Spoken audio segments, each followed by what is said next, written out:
నమస్తే, welcome to our channel. నేను సౌజన్య. ఆంధ్రప్రదేశ్లో ల్యాండ్ టైటిలింగ్ యాక్ట్ ఏదైతే ఉందో దానికి సంబంధించి ఒకానొక సందర్భంలో ప్రొఫెసర్ కె నాగేశ్వర్ కొన్ని కామెంట్స్ చేశారు. జగన్మోహన్ రెడ్డి చేసినటువంటిది మంచి పని అనే మీనింగ్ వచ్చేలాగా.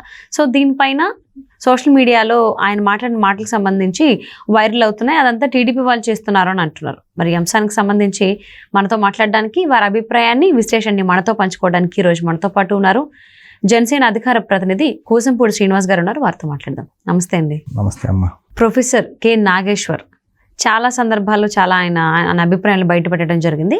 అలానే ఈ ల్యాండ్ టైటిలింగ్ యాక్ట్ ఏదైతే ఉందో ఏపీకి సంబంధించి, సో దానిపైన కూడా ఆయన స్పందించారు. మరి ఆయన మాటలు ఎందుకో కొంతమందికి నచ్చాయో నచ్చలేదో, ఓవరాల్గా ఏదో ఒకటి, కానీ సోషల్ మీడియాలో వైరల్ చేస్తున్నారు దాన్ని. సో దానిపైన మీ అభిప్రాయం ఏంటి?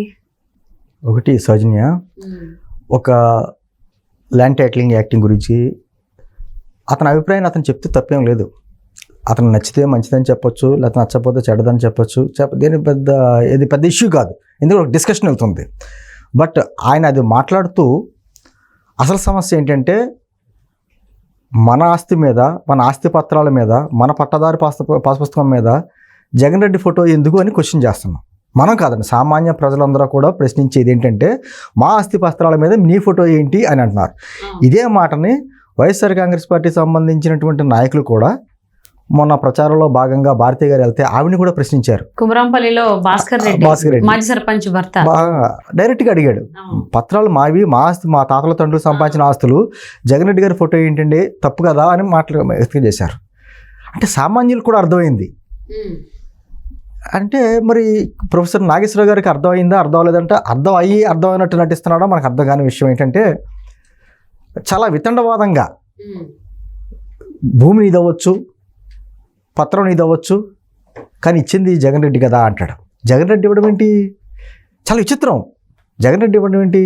ఇప్పుడు సహజంగా కేంద్ర ప్రభుత్వం కానీ లేకపోతే రాష్ట్ర ప్రభుత్వం కానీ వారు ఇచ్చే పథకాలకి వారి ప్రచారంలో భాగంగా అటు ప్రధానమంత్రి గారి ఫోటో, ఇటు ముఖ్యమంత్రి గారి ఫోటో వేసుకుంటారు. అది సహజం.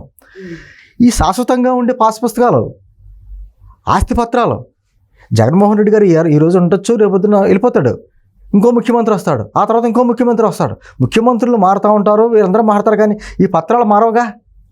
అసలు ల్యాండ్ టైటిలింగ్ యాక్ట్ విషయంలోనే అనేక సందేహాలు ప్రజలకు ఉన్నాయి, భయాందోళనలు ఉన్నాయి. నిజంగా ఒక ల్యాండ్ టైటిలింగ్ యాక్ట్ తీసుకొచ్చాడు, అది మంచిదే, అదేదో కేంద్ర ప్రభుత్వం చెప్పిన సలహా ప్రకారం మేము తెచ్చామని చెప్పి వీళ్ళు చెప్పుకుంటున్నారు. అది కూడా విచిత్రమే. కేంద్ర ప్రభుత్వం తీసుకొచ్చిన చట్టం అయితే అన్ని రాష్ట్ర ప్రభుత్వాలు అమలు చేయాలిగా.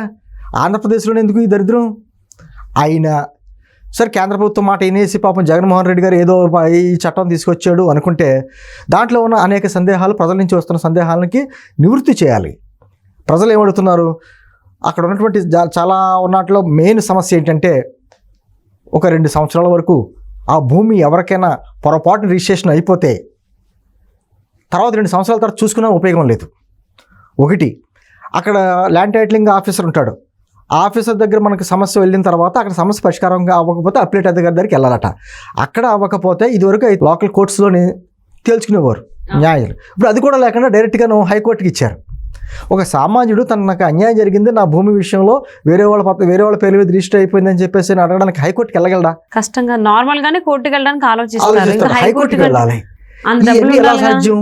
అంటే నువ్వు ఒక సమస్యని పరిష్కరించగానే పోయి ఆ సమస్యను మరింత పెద్ద సమస్యగా తీసుకొచ్చావు అనేటువంటి ప్రజలందరూ, న్యాయవాదులు అందరూ వ్యతిరేకిస్తున్న తరుణంలో పోని జగన్మోహన్ రెడ్డి గారి మీద మీకు ప్రేమ ఉంటే, అభిమానం ఉంటే, ఆ చట్టం మంచిదనో లేకపోతే ఆ చట్టం వల్ల ఈ ఉపయోగాలు ఉన్నాయో అని ఏదో చెప్పితే అందరూ హర్షించేవారు. కానీ వితండవాదం ఈ విధంగా జగన్ రెడ్డి గారి ఫోటోను కూడా సమర్థిస్తున్నాడంటే నాగేశ్వరరావు గారిని కొంచెం అనుమానించవలసి వస్తుంది. నిజంగా నాగేశ్వరరావు గారు చాలా ఒక వీడియోల మీద వీడియోలు చేస్తూ ఉంటారు, రకరకాలుగా చేస్తూ ఉంటారు. ప్రజలు కూడా కొంతమంది ఆయనకు అభిమానులుగా చూస్తూ ఉంటారు. కానీ మధ్యలో ఆయన వామపక్ష భావజాలం నుంచి వచ్చానని చెప్పుకుంటానే ఆయన అసలు వామపక్ష భావజాలమా లేకపోతే ఏ భావజాలమో అర్థం కాని పరిస్థితిలో కొన్ని మాట్లాడుతూ ఉంటాడు. నేను గమనించిన ఇన్ని సంవత్సరాల్లో ప్రొఫెసర్ నాగేశ్వరరావు గారు సమస్యను చెప్తూ ఉంటాడు ఆయన. అది కూడా ఎలాగా, గూగుల్లో మనం చదువుకునే దాన్ని ఆయన ముందే చదివి వీడియోలు చేస్తూ ఉంటాడు. కానీ ఎక్కడైనా ఏ సమస్యకైనా పరిష్కారం చెప్తాడేమో అని ఎప్పటి వరకు చూశాను. ఎప్పుడు సమస్యకి పరిష్కారం చెప్పించలా. పైగా మేధావి, ఇప్పుడు మేధావి కానీ విశ్లేషకులు కానీ ఏం చేయాలి? విశ్లేషకులు అయితే ఒక సమస్య మీద విశ్లేషణ చేస్తారు, ఇది మంచి ఇది చెడు అని విశ్లేషణ చేస్తారు. ఇంకా దాని నిర్ణయాలు పై వాళ్ళకి ఉంటాయి. మేధావి అయితే ఏం చేయాలి? ఒక సమస్య చెప్పి సమస్యతో పాటు అందరికీ ఆమోదయోగ్యమైనటువంటి పరిష్కారం చూపాలి. వారిని మేధావి అంటారు. నేను గూగుల్లో వచ్చిన సమాచారం అంతా బట్టి పట్టి విశ్లేషణ చేస్తూ ఉంటాను, వీడియోలు చేస్తూ ఉంటాను. సరే, నీ బతుకుతరి గురించి నువ్వు చేసుకో, తప్పలేదు, హర్షిస్తారు. మన ఏదో బతుకుతున్నాడు ఆయన పాపం అని ఒక జాలి చూపిస్తారో, మీ వీడియో చూస్తారు, 4 డబ్బులు మీకు వస్తే సంతోషించు. కానీ ఇంత దుర్మార్గంగా ప్రజా వ్యతిరేక నిర్ణయాలను కూడా సమర్థిస్తూ మాట్లాడుతూ ఉంటే ఇంక ప్రజలు హర్షించరు కదా. ఎలా అయిపోయిందంటే సామెత, చదువుకోకముందేమో కాకరకాయ అన్నాడంట, చదువు ఎక్కువైన తర్వాత కేకరకాయ అని అంటాడు. అంటే కొంతమంది అభిప్రాయం ఏంటంటే ప్రొఫెసర్ నాగేశ్వర్ గారికి కూడా కొంచెం ఎక్కువైపోయినట్టు తెలియదు, అందుకే ఇలా కొంచెం తెలియక మాట్లాడుతున్నారేమో అని కూడా కొంతమంది అభిప్రాయం. అతి ఒక్కొక్కసారి అతిగా ఉంటుంది అతుంది. అదంటే నేను చెప్పేదంతా ప్రజలు వింటున్నారు కదా, నాకు లైక్స్ వస్తున్నాయి కదా, నాకు ఎక్కువ లైక్స్ వస్తున్నాయి అంటే నా అభిప్రాయం కరెక్టే. అందులోని మనిషి కొంచెం అహంభావం ఎక్కువ. నాకే తెలుసు సమస్యలు పరిష్కారాలు తెలియదులేండి, ఎలాగైనాను నాకే తెలుసు, ఎక్కడ లేని సమస్యలని నాకు తెలుసు, నేను చెప్తా ఉంటాను, విపులీకరిస్తాను ఉంటానని చెప్పేసి ఒక అహంభావంతో ఆయన మాట్లాడే మాటలు, లేకపోతే ఆయన విధానం, ఆయన హావభావాలు అంటే ఒక విధమైనటువంటి మూర్ఖత్వంలోకి వెళ్ళిపోయాడు. ఆయన ఎమ్మెల్సీ కూడా చేశారు, ఓ పదవి చేశారు. ఆ ఎమ్మెల్సీగా ఆయన సాధించింది ఏంటి? ప్రజలకు ఉపయోగపడింది ఏంటి? ఒకసారి చెప్పమనండి. లేదు, నేను రిటైర్డ్ అయిపోయిన తర్వాత, నా ప్రొఫెసర్ ఉద్యోగం మానేసిన తర్వాత అనేక ప్రజా సమస్యల మీద మాట్లాడాను, ఇన్ని సమస్యలకి ఇన్ని పరిష్కారం చూపగలిగాను, నేను చెప్పిన సమస్యకి పరిష్కారానికి ప్రభుత్వాలు స్పందించి ప్రజలకు అనుగుణంగా నిర్ణయాలు తీసుకున్నాయని ఒక్కటి చెప్పమనండి. ఏ రోజు సమస్యకి పరిష్కారం చెప్పడే? సమస్యలు మీరు చెప్తారు, సౌజన్య గారు నేను చెప్తాను, కానీ దానికి పరిష్కారం చెప్పాలిగా మేధావి అంటే. మరి ఈ రోజున న్యాయవాదులు, ప్రజా సంఘాలు, పార్టీలకు అతీతంగా అందరూ కూడా ల్యాండ్ టైటిలింగ్ యాక్ట్లో ఉన్నటువంటి లోపాలను గురించి బయటకు వచ్చి మాట్లాడుతుంటే, మరి నా జగన్మోహన్ రెడ్డి గారి ఫోటో ఉండటం తప్పే ఉంది, భూమి ఇదవ్వచ్చు, పత్రాలు ఇదవ్వచ్చు, ఇచ్చేది జగన్ రెడ్డి గారు అన్నట్టు మాటలు మాట్లాడుతున్నామంటే మనం ప్రజాస్వామ్యంలో ఉన్నామా, రాచరికంలో ఉన్నామా? రాచరికంలో ఉంటే మహారాజు గారి ఫోటో, ఇక్కడ ఆస్తులు అనేవి ఎవరి స్వరాజ్యతం కదా. ఒకవేళ మన రాచరికంలో ఉంటే రాజుగారి ఫోటో, రాజముద్ర ఉంటాయి. మన రాచరికంలో లేం కదా, ప్రజాస్వామ్యంలో ఉన్నాం కదా. ప్రజాస్వామ్యంలో ఉన్నప్పుడు పట్టాదారు పాస్ పుస్తకాలు లాంటి శాశ్వతంగా ఉండేటువంటి పత్రాల మీద ప్రభుత్వ రాజముద్రలు ఉంటుంది.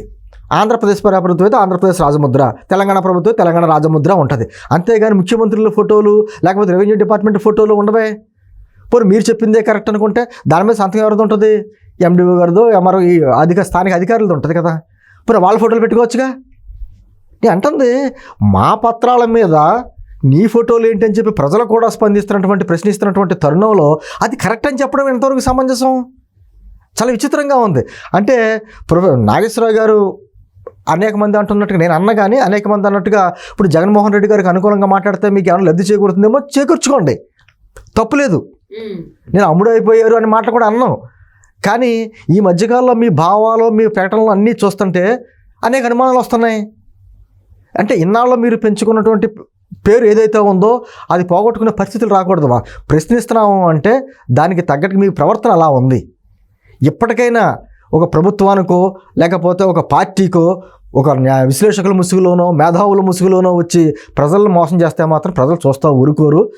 ప్రజల విమర్శలు ఎలా ఉంటాయంటే పైకి తిట్లు తిట్టకపోవచ్చు, చాలా అసహ్యంగా ఉంటాయి.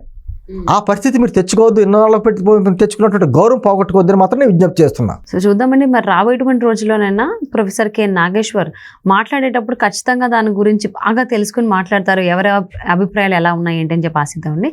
Thank you so much Srinivas గారు.